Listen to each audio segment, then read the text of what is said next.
Hello, ladies. Feminism and pro wrestling. My name is Sabrina Hannon, I am Megan Manley. and we are here to talk today about mostly Hell in a Cell, some AEW stuff that has popped on through. But yeah, and I have my random wrestling paraphernalia thing. I call these at this point my Cesaro section arm prisons. One for each arm. I got them. I did not purchase these. They came with my a random box of stuff from Cultaholic. Oh. So yes, I don't. It was just very bizarre. It was very bizarre. Not that I'm complaining, but it was a bizarre thing to get. Yeah, I couldn't tell when we first were just talking before what they were on your arm, but that's cool. Yeah. Yeah, we'll see how long these last on my arm, but yeah. Let's see here. Before we go into Hell in a Cell, we're just going to touch on AEW because big news happened on Rampage. CM Punk wandered himself down to the ring and let us all know he is injured. I believe, from what I understand, from what I've heard from reports, he injured himself when he jumped into the crowd. Yeah. That's where he hit his foot. Well, stupid ass shit. What a freak accident. Yeah, and it's going to require surgery. He offered to abdicate his throne, as it were, but Tony Khan told him, no, we're going to crown an interim champion. I don't. It's so weird, like the interim champion stuff. And then they're setting up this tournament style thing, like a battle royal, and then that person has to face Jon Moxley. And as I had said to you before, I don't understand why it would be Jon Moxley. They're now coming out and saying that's because Jon Moxley is ranked number 1. But I believe we had both said before that's Wardlow. Yeah, we saw the rankings before they changed the rankings, and what was it, Wardlow was number 1. I think Mox was number 4 on it, where they, what was it, Mox, Hangman, I don't even remember. I just know that Mox was not in the top 3. No. And all of a sudden there's this new ranking graphic out where it's Mox number 1 and Wardlow number 2. But whatever, I guess kayfabe, right? If just don't do the rankings then. Just don't fucking do the rankings. You just told us it's bullshit. You're going to manipulate it anyway. First time they've done it too. They've been true to the rankings the whole time. Well, this is something that truly fucked up their idea. And this is going to happen again. Not necessarily this way, but you're always going to have injuries occur, and it's it happens to champions because they wrestle so much, or they jump the barricade into the crowd, so maybe they need to think about how that works. What I'm hoping happens out of this is so Mox is gonna win. It's gonna be Mox, because Moxley's been calling out Tanahashi for 2 years now that he wants to wrestle him.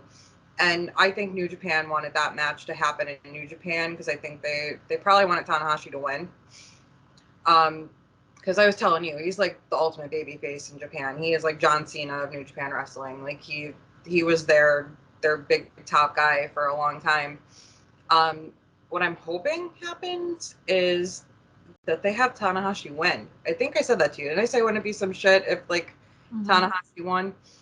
I think that'd be cool, because then it could show that these crossovers matter, and that there's some kind of stakes to it. Plus, then you do get the match that they wanted, Punk Tanahashi, for the undisputed AEW championship, which obviously Punk would win, because Punk was going to win this match. They weren't going to have Punk drop the belt to a New Japan guy. So I mean, it could still work because you're still getting like 2 matches that we were supposed to have, just at different times. Yeah. And honestly, like, you don't want someone who hasn't had that belt yet to win it because it's so shitty because when Punk comes back, he's going to win. And I mean, if he's only gone for like 2 months, you don't want to do that to someone who's never had it before. Um, but honestly, like it should have been Hangman was the one that got the pass. And I will keep saying that until I'm blue in the face. Like he should have been the one that got the pass. I agree. And then it could have just been John Moxley wins the Battle Royal and what have you.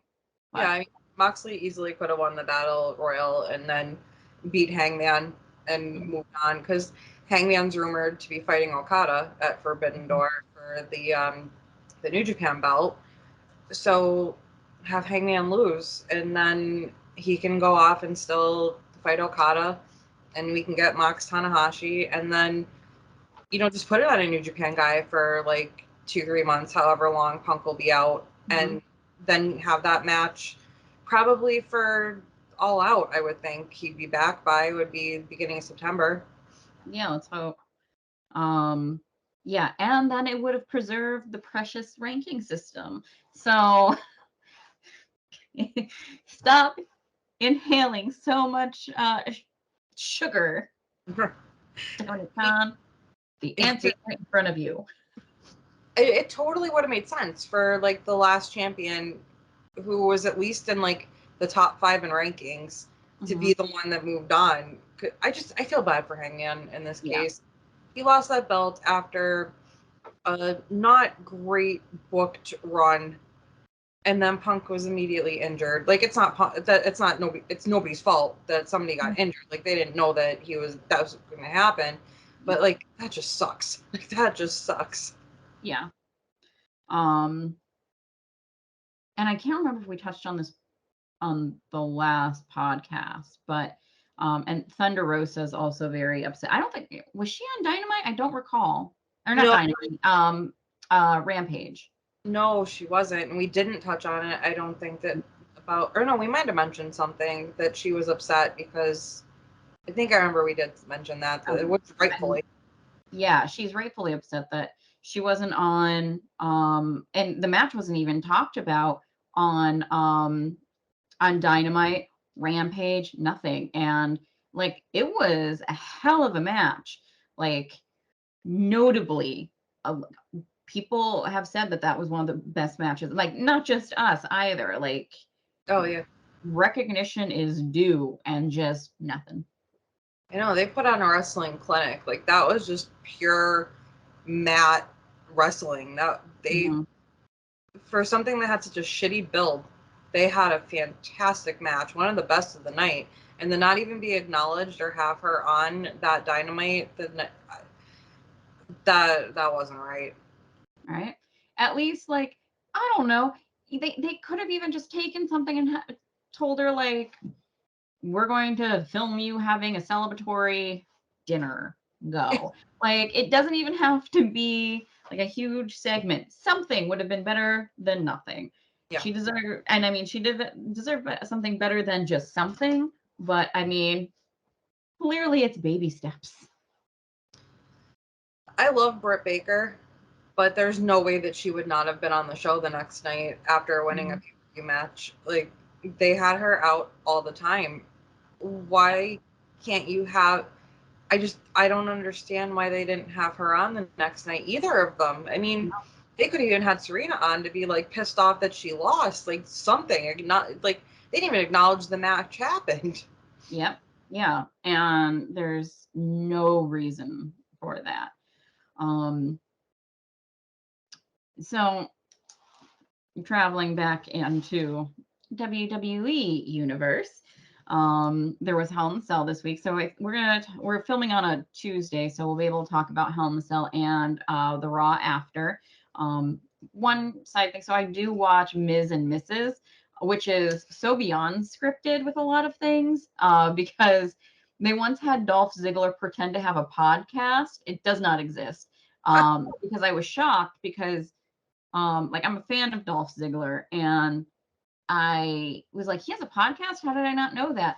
And I Googled and Googled and it's not a thing. It does not exist. If you look for it, you only get the clip of Mrs. Dad on his podcast. So the flip side of that being, I think Dolph Ziggler would probably have a really good podcast. Probably. I'd Yeah. listen. Mm-hmm. So, yeah, horribly scripted. But Maurice did talk about in 1998, her dad went missing. They lived in Canada, and he was biking in like the deep woods, and he went missing, and his body wasn't found. I think he said until it was 2003 when some hikers found some bones that were identified to be his. So they still don't know what he died of. They think it might have been a heart attack, but they'll never know. Wow, I never knew that. Yeah, and I was like, Jesus, like that's a lot. Um, Like, yeah. But and both Ms. and Maurice have like both their mothers were living with them at one point, and Mrs. Dad, although I think he quickly was moved out, but they've moved both the mothers out too to their own places, along with Mrs. Grandmother. So like they have this big extended family all around them, which I think is really sweet. Like you don't see that a whole lot. yeah. So it's heartwarming to see that on a very scripted uh, TV show. But even on those, you sometimes get those real things. So I mean, Mrs. Mother has always loved her Michael ever since like Michael. real world days. I remember, sometimes they show the family and stuff Mhm. like the real world. Always my Michael, like ever since then. Like she very much loves her son. Well, yeah, and thankfully she does, because his father seems to be like, damn, my kid's a fuck up. It's like your kid's a millionaire who's like been on TV for the past 10 plus years. I think he's doing all right. He's been on TV for like 20 years now. I think it was 2000 when. Oh, when he was on Real World, yeah. Holy crap. Yeah. Or no, 2001, yeah, because they were there for 9/11. Yeah, that's right. Yeah. But yeah, that's 21 years. That's insanity. Oh yeah, because it was the 10-year anniversary of the real world. And they did Back to New York because the first one in '91 was in New York. Yeah. Also, tangent. Um, did you watch like the Real Worlds when we were kids, like the original ones, like Real World New Orleans? I watched all the way up until Vegas Okay, because yeah, that's when I that was stopped watching too too. much. Yeah. Well, they have I think it's on Paramount Plus. They have Real World New Orleans, the reunion, Mhm. and it is amazing. I've been watching it. They have some of the others, like they have the first ever cast, Mhm. that like just lived together for like a month or something ridiculous. It's great. Yeah, apparently the story behind the real world, if I'm remembering correctly from like the 90s, is MTV wanted to do like their version of a soap opera, but in 1991 they didn't have that budget yet because they were still pretty new, so they just decided to throw like 7 people in a house and tape it and see what happened. And that was the birth of reality TV pretty much because that was never done before. That was totally new. Yep. And yeah, I watched it pretty early on. My favorite season ever was probably Seattle. I I think that, love Seattle. The slap heard around the world. oh my God, that I remember that like made me sick. Like, Mhm. Yep. Between that, I also remember. I think it's a San Francisco cast was the first member. Like Pedro, I think his name was, had HIV. That was huge. Um, the New Orleans cast. I think his name's Danny. He was dating. He was dating a man in the military, and it was during Don't Ask, Don't oh Tell. yeah. And like it was this big thing where he had to be blurred whenever he was on it. They had like I think stored his voice. And so looking back, he's able to talk about it because like Danny's not in the or Danny's now ex-boyfriend. They were together for like 8 years after the show. Um, is not in the military anymore and is very much so out. But he was a high ranking Army Ranger. Like he was like a captain. So Oh had wow. it been found out he was gay at that point, he would have been put in jail. This was in the late 90s. Maybe no, the year 2000. It was the year 2000. So when we think about like, because some people are like, oh, why do they need a month and shit like that? This is why. Like him being on TV and talking about these issues are what helped propel things where Obama got rid of Don't Ask, Don't Tell. A friend of mine who joined the military after 9/11, it was found out that she was a lesbian. She was in the Marines, and when they realized she was a lesbian, her the women in the Marines beat the shit out of her, broke her ribs, and then she was dishonorably discharged.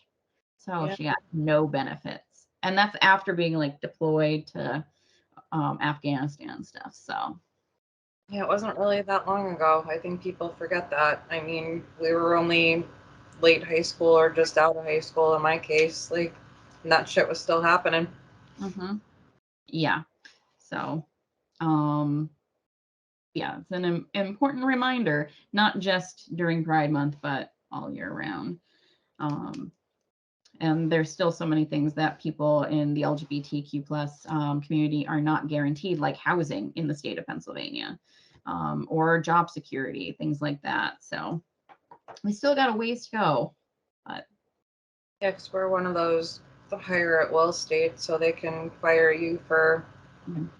any reason. Like, Yeah, yeah, right to work, I think is what it is, right? Isn't that what it's called or something? Yeah. yeah, right to work, and then another name for it is like at will, like employment or something like that, where they don't have to give you a reason, so they can say it's for anything.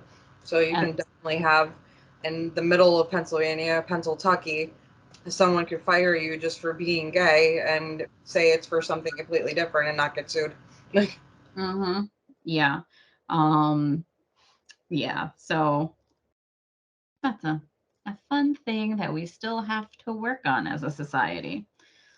Because it's not just Pennsylvania, unfortunately. And there's a slew of other things, like when it comes to adopting children and other things like that. Um, but into the wrestling we go. So they opened up Hell in the Cell with the women's match, the title match. So it was defending champion, obviously, Bianca Belair. My lips are inspired by her today. Oh, Yeah, so Bianca Belair versus Asuka versus Becky Lynch. Now, Megan and I differ on Becky Lynch's outfit that night. I loved it. Like, I'm here for it. Those glasses are ridiculous. That jacket, oh, I'm sure she got that off of Amazon or something. And I kind of want one if I could justify buying it. Oh my goodness. I would wear it on the podcast all of the time. I it's not that I hated it. It just it wasn't my favorite look of hers. Like it was just I'm more subtle with like my fashion and choice. I'm very much on like the hippie end of the spectrum. I like my Birks and just my jeans and a t-shirt and simple. I'm like my neutral color makeup. I'm a very simple human, and that was just a little too much for me. I'm more of a fan of the man era where it was just a t-shirt and pair of jeans and boots and a leather jacket, and there you go. Like, She was amazing to cosplay at that because, like, as someone who goes to Comic Cons, um, comfortable ass shoes and like easy clothes to walk around in. yep. Yeah, other than having to carry around that belt, that would be a pain in the ass. But yeah, uh, the flip side of it now is with how, like, if you wanted to cosplay as Becky Lynch, I mean, you could wear whatever ridiculous shit you wanted, really. Like, Just say you're Becky. yeah, like you can make it work. You just gotta get the hair right, I feel like at this point, and go vibrant. And clearly that's very much so my speed. So I like glitter, I like bright, happy colors. So I still have like PTSD from glitter from the early 2000s. I can't do it. from what? From the early 2000s, you know, when glitter was everywhere on our lips, on our eyes, on our body, and our spray. I like, Mhm. no, Oh, no, I have perfumes that are have glitter in them. no, no, I can't do it anymore. I have that far away look in my eyes, just thinking of how glitter used to be everywhere and in my eyes. And oh my God, did it scratch my cornea? No, I'm done. Like, Yeah, no, all the glitter. I will gladly take it all. Make it rain the glitter. Yes. I will add it to whatever I can. I will say I don't actually like it in perfume because in order to disperse it evenly, you would need to wear way too much perfume. So warning on that because right now the early 2000 trends are coming back. So heads up on that, y'all. Hi, Penny. Are you gonna come say hello? Come on. I don't know if you heard that little meow. Yeah, she's gonna appear, I think, at some point. She's not allowed in here, but she snuck in at some point, and I only realized she was there once we started recording. So now she's like, "Oh, hello! I'll just come over and get attention." Yeah, and back to the match. It was really good, like as you would expect. Like you can't go wrong with those three. You just can't. I no, don't. Yeah, I think everyone knew that Bianca would be retaining. You didn't? no, I thought Oscar was gonna win. I Asuka honestly did. ate the pin. Asuka's the one that ate that pin, which that I was kind of surprised about. But I mean, honestly, there was no easy way out of that on who to have a pin go to. But I think clearly they're setting up a Becky Asuka thing with the mocking that happened Yeah. on Raw. Which oh my god, please have Asuka come out and antagonize Becky all the time. That's fantastic. Yes. Yeah, oh my God, I missed her so much. I didn't realize how much I missed her. Like, I knew that I missed her, but didn't realize how badly until she's been back. Like, Mhm. the dancing that she does, and just the Becky's like a baby. And oh my God, she's so funny. She's just so funny. And She's then so she's so funny. being good in the ring. Mhm. Like, And she also just has like I think Asuka has this quality about her that just pumps through your television screen where like I would not believe that she is not a good person. Like she's someone I just want to squeeze. Um because she just seems so wonderful. mhm. Um then I find out she kicks puppies or something. But that's not the vibe she puts off. Especially if you ever catch her YouTube channel, that what is it called? Like Kana Chant, or I think I will screw up anything that like I can barely speak English, so kind of something, I think. But I've watched her put furniture together and like cook things, go to buy Mhm. her hair dye to get her hair done in the two different colors. Uh, went to go get like boba tea just went to go get a boba tea one day. Like, Yeah. she's so adorable on those. Like, oh my God, when she cooks and she, like the faces she makes when she eats the food, and Mhm. I want to hug her. I just want to hug her. Yeah, she seems like a delightful human being. Mm. Yeah, their match was great. And I looked at CBS Sports News or whatever it is that covers and like grades the things afterwards. They gave the match an A. I mean, I agree. It's definitely with an A, if not an A plus. Like it was a really good match. Great way to kick it off. I think everyone pretty much so knew it was going to be starting with the women's title match and ending with the Hell in the Cell. Well, I mean, so before Hell in the Cell started, obviously it kicked off with the Cody Rhodes has been injured, weightlifting, tearing his pec right off the bone. Well, but he's going to wrestle, and I guess someone is here. Cheddar is barking. Um, so enter at your own risk. So yeah, we move on to the next match, which is Bobby Lashley versus Almost and MVP. The best part about this match is that diss track that MVP put. Like, that's solid. Like, if he wrote that, he should do more with that. And then as I'm saying this, I'm like, maybe he has, and I just don't know that. Like, maybe he's well known for like his rhymes or something, but Yeah, I'm not not sure. But he should do that more, like in more feuds. That was that. I like Lashley a lot. I like MVP a lot. But I'm just never gonna be sold on Omos. It's just not gonna happen. yeah. I'm not a fan of the giant, like the stiff giant that isn't good. They're only there because they're big. I'm not. Yep. He's not Big Show. No. He's not Andre the Giant. Like, being big is cool, but you also need to be able to do the wrestling. Or at least, if you can't do the wrestling, you have to be a manager and you have to be good on the mic. I don't know of anyone who is like that, but I would be willing to see it. I mean, you have to at least be able to make it believable. You have to be able to sell. He's just not great at it, and I think the experiment is dead at this point. Like, he was fine when he was like a bodyguard. Like, that's a fine role for him. Like, when he was just like AJ's heavy, like that was fine. But to actually be in the ring and trying to have a match with someone at the caliber of Bobby Lashley, who is, one of the best that's out there now, like, it doesn't work. And bless Lashley, man, he gives it all that he can to try to still make it a passable match, but no matter how good you are, you can only do so much, like, to make your opponent look good.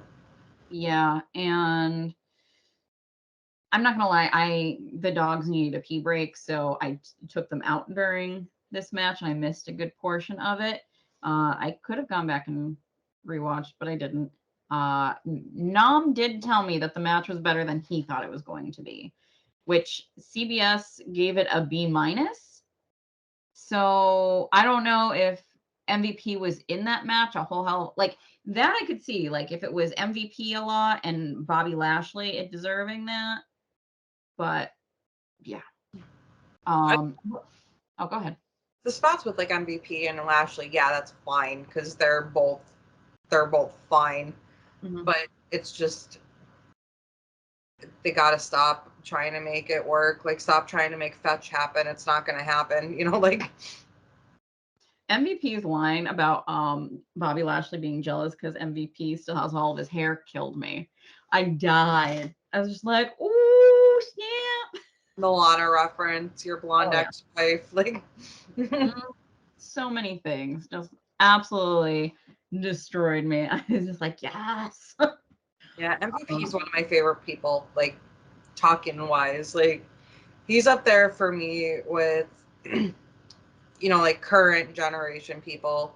He's up there with, like, Heyman for me, and like Don Callis and AEW. Like, I very much love when MVP just goes off. Like, Mm-hmm. Oh yeah, he's great, and I follow him on social media, and like he seems very like a very much so progressive guy. Like, I very much so appreciate his commentary on things as well. He's someone that I think if you were to meet him, you would not be disappointed. that's cool. Yeah. Was it on? I can't remember. Was it on Raw or was it on the show where Lashley took that guy's belt and walked away with it, the championship belt? He just, I think it was, I'm pretty sure it was talked about on WTF Moments, so it must have been on the show. Like, after he won, he grabbed some guy's belt, like championship belt, and walking around being like, I'm gonna be the champ again. Uh, and like gave it back and then like walked away. I think he gave it back to the right guy. Who knows? Like, there might have been a fist fight later about it. But I must have missed that because I got up to go get a drink at one point, and I must have missed. Oh, I'm sad I missed that. That sounds funny. Yeah, it was something. um, Next up, there was Ezekiel versus Kevin Owens. Um, Kevin Owens, hilarious as hell, obviously screaming at him, "You're Elias!" running at him. Uh, this was so Ezekiel didn't really have any big moments. Like he did the Macho Man elbow, and I say that because he looks like Macho Man Randy Savage flying through the air. Like if they were trying to pass him off as his kid, I might buy into it type thing. Oh yeah, I'm Ezekiel. I'm coming down. But yeah, he didn't have Nam asked me during that, like, what are his moves? And I said, like, he hasn't wrestled really enough for us to know them. Also, I'm kind of wondering if they're going for a generic wrestler guy with him. It might be because I mean it's gonna end up that he's Elias, so obviously he's not using like the guitar like Elias did right now or anything like that. So maybe they are just going for like wrestler number 4 right now and like just a generic whatever until the reveal finally happens. Yeah. I mean, this match was fine. It was something that could have been on Raw though. Like it just didn't feel like a premium live event match. It just felt like something that could have been on Raw. Yeah. I mean, it was not bad. It had its moments. Um, the end was funny as like Kevin Owens screamed into the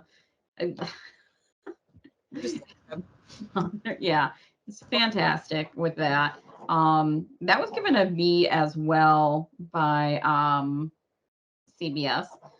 Um, on Raw, I love that Kevin Owens he gets Ezekiel to say that he is Elias, so that Elias can get a rematch. And then as soon as he says, like, I'm taking one out of your playbook, I lied. I'm not Elias. I'm Ezekiel. And Kevin Owens had just been, he was when he threw himself back, saying, like, yes, I thought he was going to throw out his back. Like, he just, like, contorted himself in such a way. Oh, that so yeah, good.